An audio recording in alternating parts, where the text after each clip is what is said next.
Hello everyone, welcome to my YouTube channel.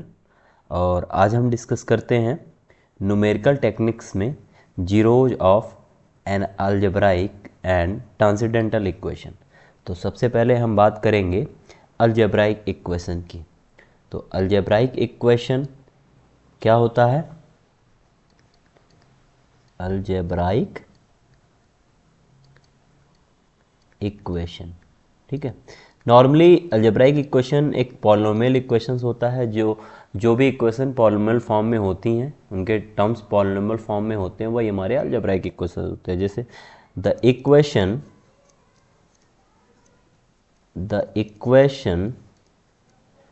Equation of the form fx equal to 0 where fx is purely polynomial,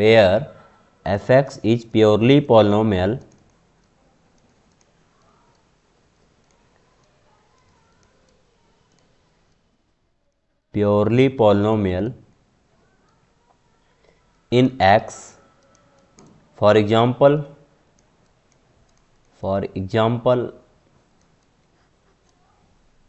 जैसे आप देखेंगे X cube minus X square plus X minus 1 equal to 0। जो ये क्या है, सारे के सारे टर्म्स जो है पॉलिनोमियल फॉर्म में है। ये पॉलिनोमियल एक्चुअली पॉलिनोमियल है, तो हम इसे अलजेब्राइक इक्वेशन बोलते हैं। तो is called an algebraic equation.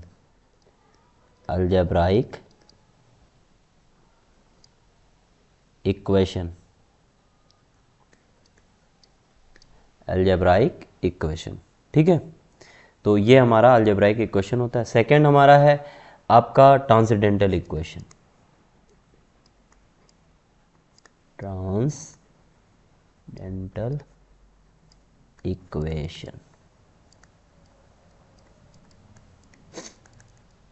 Transcendental equation क्या होता है? जो इक्वेशन यानी इफ एफ एक्स कंटेन या कंटेन्स, या हम कह सकते हैं इन्वॉल्व ट्रिग्नोमेट्री फंक्शन,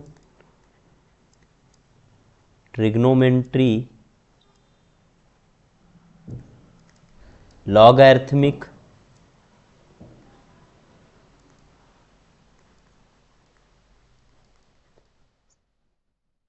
और exponential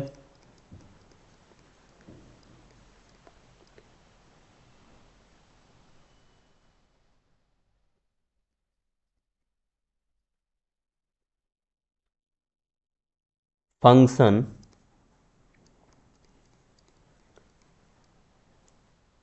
then fx equal to 0 is called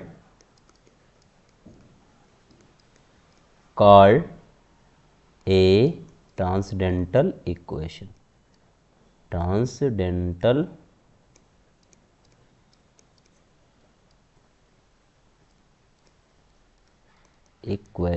for example हम कह सकते हैं एग्जाम्पल में, जैसे आप देखिए पहला एग्जाम्पल हमारा है x square plus sine x plus e की पावर एक्स इक्वल टू 0। तो आप देख रहे होंगे यहाँ पे ट्रिग्नोमेट्री और एक्सपोनेंशियल फंक्शन इन्वॉल्व हो रही है। तो ये जो इक्वेशन है, ये इक्वेशन हमारी ट्रांसेंडेंटल इक्वेशन है। वैसे कह सकते हैं हम लोग log base 10 X minus 1.2 equal to 0, ये भी हमारा क्या है, ट्रांसेंडेंटल इक्वेशन है। तीसरा अगर हम देखें x इंटू ई की power x minus sine X equal to 0, ये भी हमारा क्या है, ट्रांसेंडेंटल इक्वेशन है। तो इस टाइप के जितने भी इक्वेशंस होते हैं वो हमारे क्या होते हैं, ट्रांसेंडेंटल इक्वेशंस होते हैं, ठीक है। जिसमें हमारे trigonometry function, logarithmic function, exponential function और भी फंक्शंस हैं जो भी होते हैं स्टैक, इसके अलावा भी वो अगर इन्वॉल्व कर रहे हैं इक्वेशन में, तो वो जो इक्वेशन होती है वो हमारी जो इक्वेशन होगी वो ट्रांसेंडेंटल इक्वेशन होती है, ठीक है। ओके, तो अब बात करते हैं ये जीरोज क्या है, ठीक है, जीरोज क्या होता है और जीरोज क्या होता है और ये मतलब ये कितने टाइप्स के होते हैं, ठीक है। तो जीरोज या हम कह सकते हैं रूट्स, जिसे हम रूट्स बोलते हैं, रूट्स, ठीक है। तो if alpha is a roots, if alpha is root of the equation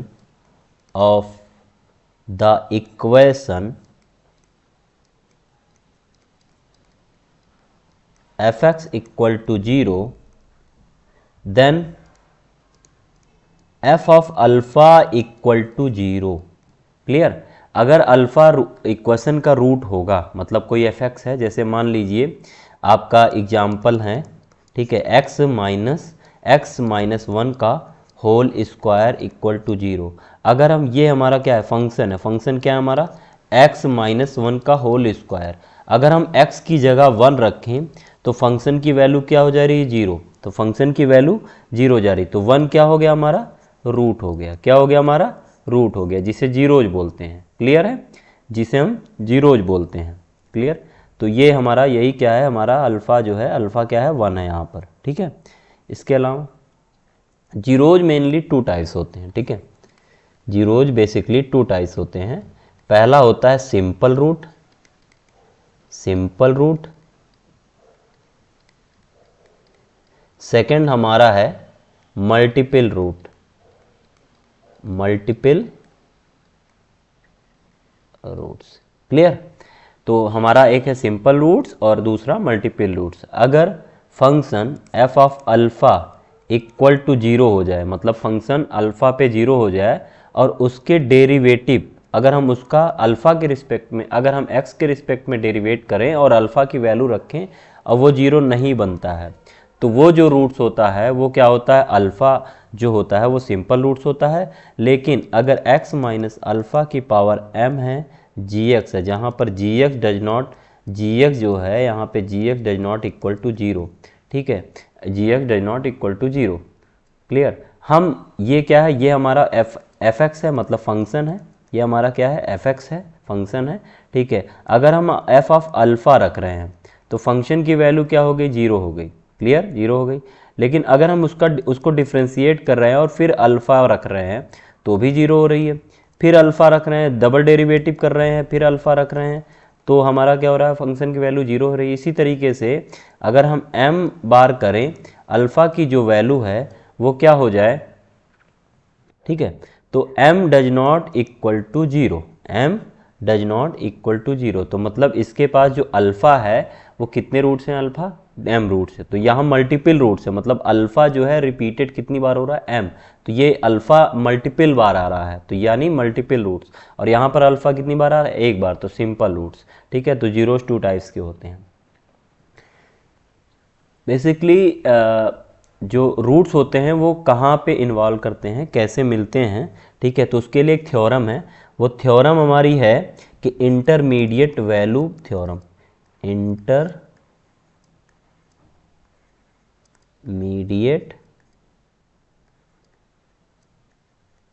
value theorem, intermediate value theorem. Clear, ठीक है। इसमें क्या है, ये थ्योरम क्या कहती है, ये थ्योरम कहती है कि if function fx is a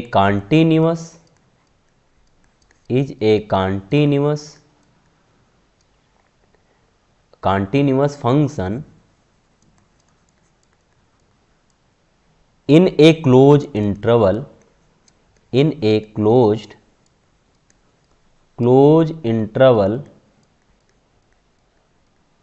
interval a comma b, ये कॉमा है यहाँ पर, ठीक है, ये कॉमा है, ठीक है, a comma b and f of a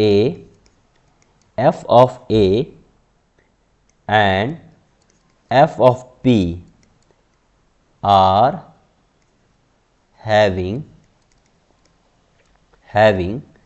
opposite sign, क्या हो जाए, अपोजिट साइन, अपोजिट साइन। तो then equation fx equal to 0 has at least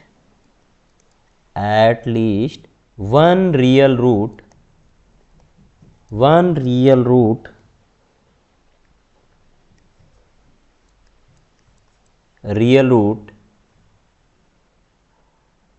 or odd number of root between a and b। ठीक है, intermediate value theorem कहती है कि कोई फंक्शन अगर है वो कॉन्टिन्यूअस है। ठीक है, कोई फंक्शन अगर कॉन्टिन्यूअस है, सपोज कोई फंक्शन है, ठीक है, ये हमारा एक्सिस है, ये एक्स है और ये वाई है, कोई फंक्शन है वो कॉन्टिन्यूअस है। ठीक है, कॉन्टिन्यूअस का मतलब कहीं पे ब्रेक नहीं है, कॉन्टिन्यूअस है। ठीक है, सपोज मेरा एक इंटरवल मान लो यहाँ पर ए है, एक इंटरवल हमारा मान लो यहाँ पे, मतलब ये हमारा क्लोज, ये हमारा एक इंटरवल ए है और ये बी है, तो ए और बी ये क्लोज इंटरवल है। ठीक है, ये फंक्शन जा रहा है, अगर उनकी फंक्शन की वैल्यू, तो यहाँ पे जो है एक्स की वैल्यू ए है और वाई की वैल्यू एफ ऑफ ए है, यहाँ पे एक्स की वैल्यू बी है और वाई की वैल्यू एफ ऑफ बी है, तो इन दोनों का जो है, इन दोनों की साइन अपोजिट, मतलब एफ ए की जो वैल्यू है, अगर हम फंक्शन में ए वैल्यू रखें तो इसकी वैल्यू क्या आ रही है, निगेटिव आ रही है, लेकिन यहाँ पर एफ वी की वैल्यू क्या आ रही है, पॉजिटिव आ रही है। तो दोनों का क्या है, साइन अपोजिट है, तो वो एक्स एक्सिस को कट करेगा, मतलब यहाँ पे एक्स, यहाँ पे जो है फंक्शन की वैल्यू क्या हो रही है, वो जीरो हो रही है, वाई इक्वल टू जीरो, यानी f of x equal to zero हो रही है यहाँ पे। तो अगर फंक्शन साइन अपोजिट होता है क्लोज, अगर फंक्शन जो है कंटिन्यूअस है क्लोज इंटरवल पे और उसके साइन अपोजिट है, तो पक्का एट कम से कम एक रूट तो उसको मिलेगा ही मिलेगा। तो यही इंटरमीडिएट वैल्यू थ्योरम कहती है।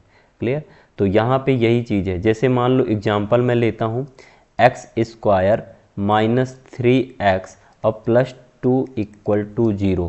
क्लियर, एफ ऑफ, तो फंक्शन जो है हमारा क्या है, एफ ऑफ एक्स क्या है, x square minus 3x plus 2, x square minus 3x plus 2। अगर हम फंक्शन में अगर हम फंक्शन में वैल्यू जो है वो 1 रखते हैं, 2 रखते हैं, 0.5 रखते हैं, 0.5 रखते हैं, तो फंक्शन की वैल्यू आप देखोगे 0.5 क्यूब माइनस 3 इंटू 0.5 और प्लस 2। ठीक है, और ये एक तो पॉलिनोमियल है, इसका मतलब है फंक्शन हमेशा कॉन्टिन्यूअस होगा। क्लियर है, तो यहाँ पे वैल्यू रखेंगे, आप देखेंगे जो इसकी वैल्यू हो गई वो क्या हो गई, 0.75, मतलब ये वैल्यू क्या आ रही है, पॉजिटिव। अगर हम इसी में 1.5 वैल्यू रखें तो हमारी जो वैल्यू आ रही है वो क्या आ रही है, वो आप देखेंगे क्या आएगी, अगर हम करेंगे तो 1.5 का होल स्क्वायर यानी 2.25 और माइनस 3 इंटू 1.5 यानी 4 इंटू 4.5 और प्लस 2, और ये पूरा सॉल्व करेंगे तो माइनस 0.25। तो ये वैल्यू निगेटिव, ये वैल्यू पॉजिटिव, तो इसके बीच में रूट लाई कर रहा है, और वो रूट हम लोग को पता है, अगर हम लोग डायरेक्ट मेथड से सॉल्व करें तो उसका रूट एक 1 आ रहा होगा। तो यानी 1, यानी आप देख रहे हैं कि 0.5 और 1.5 के बीच में एक रूट मिल रहा है जो कि 1 है। तो यही है intermediate value theorem. Clear, clear.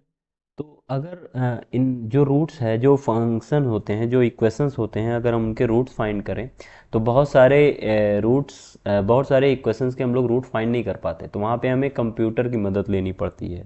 ठीक है, उनके लिए बहुत सारे मेथड्स होते हैं, निकालने पड़ते हैं। ठीक है, तो अगर जैसे इन रूट्स फाइंड करने के लिए आपके पास 2 मेथड है। एक आप डायरेक्ट मेथड है जो कि हम लोग रियल एनालिसिस में यूज करते हैं। जैसे अगर क्वाड्रेटिक इक्वेशन दिया गया है तो हम क्वाड्रेटिक इक्वेशन को सीरीधराचार मेथड से यूज कर लिया, और फिर क्यूबिक दे दिया तो हिट एंड ट्रायल से यूज कर लिया।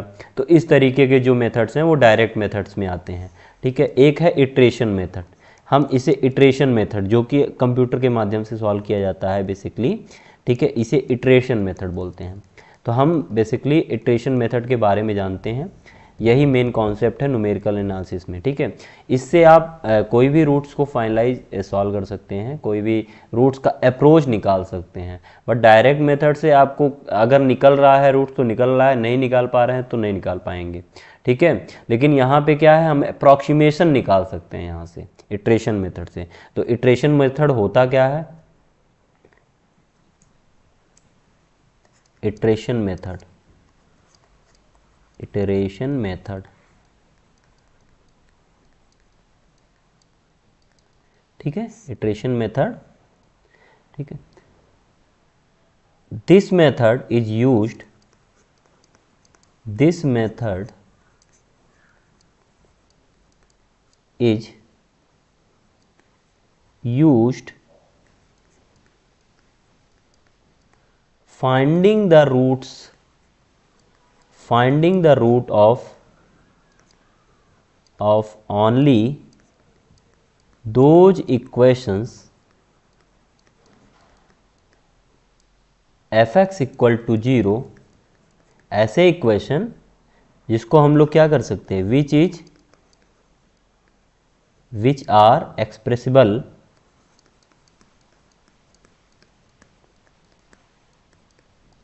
x equal to phi x form में लिख सकें।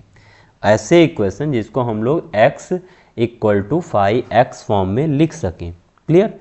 जैसे आपके पास x cos x -1 equal to 0 दिया गया, ये फंक्शन है आपको। तो आप क्या कर सकते हैं, इसको x equal to 1 upon cos x form में लिख सकते हैं ना। तो ये जो फंक्शन है ये हमारा क्या, फाई एक्स है, ये क्या है, फाई एक्स, और ये वाला जो है ये वो एक्स है। तो इसी फॉर्म में लिख सकें, ठीक है। इसको मिटा देते हैं।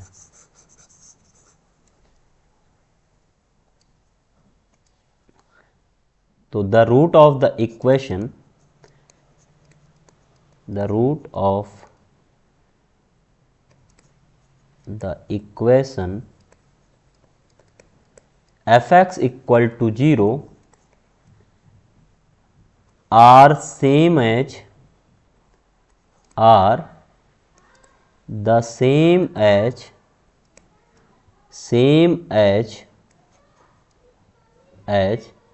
the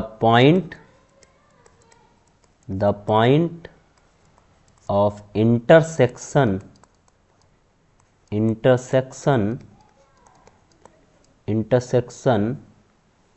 of the straight line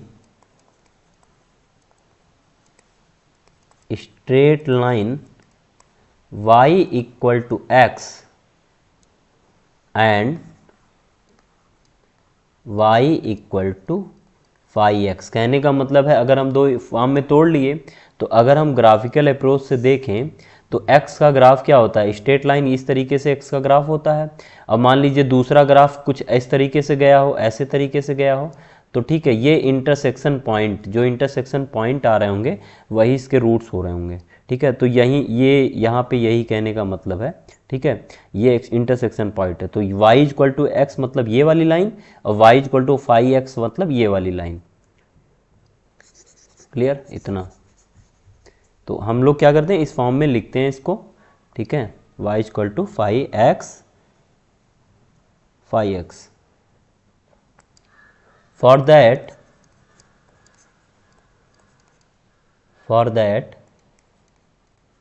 first we find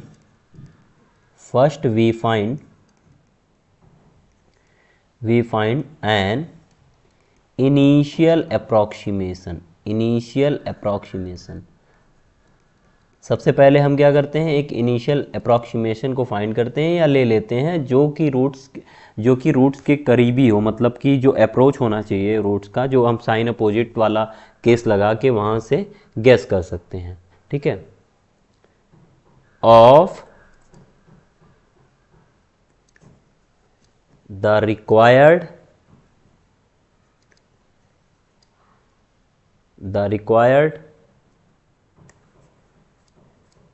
root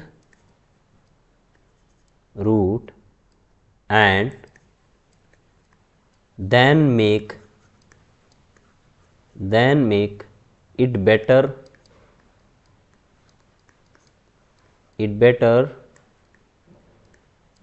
value x1 by replacing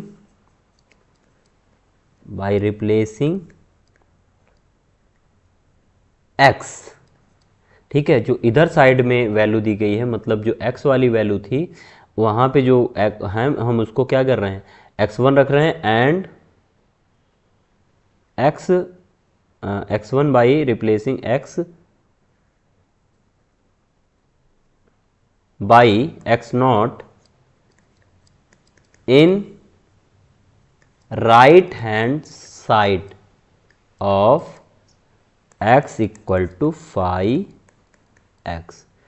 तो जैसे x1 equal to phi x0, तो इधर वाले x को हम क्या ले लिए, x1, और इधर वाले x को हम x0 ले, यानी x0 क्या है, इनिशियल अप्रॉक्सीमेशन है, जो कि आपको खुद लेना है।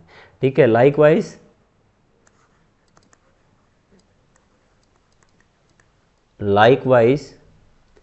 a still better approximation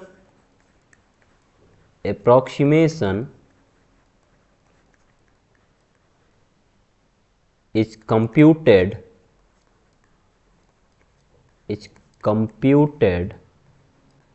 by replacing x equal to x1 in the right hand side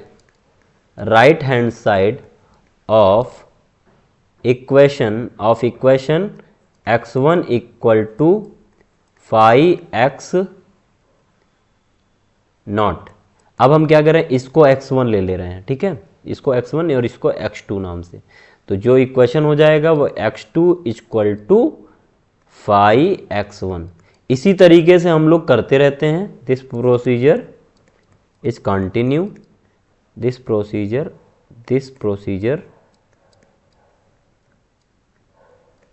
is continued. ठीक है, जैसे मान लीजिए हम x3 इधर ले लिए, इधर हमारा क्या हो गया x2, इधर x4 ले लिए, इधर हमारा क्या हो गया x3।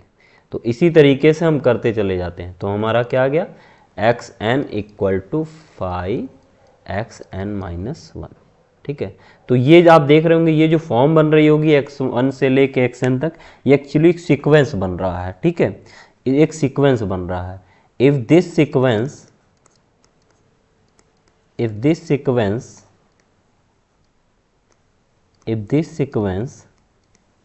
values x0, x1, x2, xn-1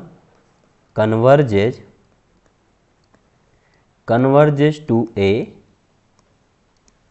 limit alpha, then alpha is taken as the root of the equation fx equal to 0। जो अगर हम ये सीक्वेंस क्या है, अगर हम इसमें जो ये हम जो अप्रोक्सीमेशन कर रहे हैं, अगर हम इस अप्रोक्सीमेशन को इनफाइनाइट टर्म्स तक करते हैं, मतलब n tends to infinite term तक करते हैं, तो जो फंक्शन की वैल्यू है वो हो सकता है कहीं पे वैल्यू अल्फ़ा पे कन्वर्ट कर जाए। तो अल्फ़ा जो होगा वो क्या होगा, एक्चुअल रूट होगा फंक्शंस का। ठीक है, तो यही है इरिटेटिव मेथड। ठीक है, हम लोग क्या करते हैं, इनिशियल गेसेस करते हैं और वहीं से अप्रॉक्सीमेशन वैल्यू फाइंड करते रहते हैं। तो एक्चुअल एक टर्म्स ऐसा आता है, एक वैल्यू ऐसी मिलती है जहाँ पे हमें एक्चुअल रूट मिल जाता है। ठीक है, तो ये कुछ प्रोसीजर हैं इसके। तो यही हमारा बेसिक कॉन्सेप्ट है आपका रूट्स फाइंड करने का। तो इसके 3 मेथड्स हैं जो कि सिलेबस में आपके मेंशन है। तो बहुत सारे मेथड, लेकिन सिलेबस में जो आपके मेंशन है वो बाइसेक्शन मेथड है, दूसरा रेगुलर-फॉल्सी मेथड है और तीसरा हमारा न्यूटन-रैम्सन मेथड है। ये तीनों बहुत इंपॉर्टेंट है, एग्ज़ाम में आते हैं।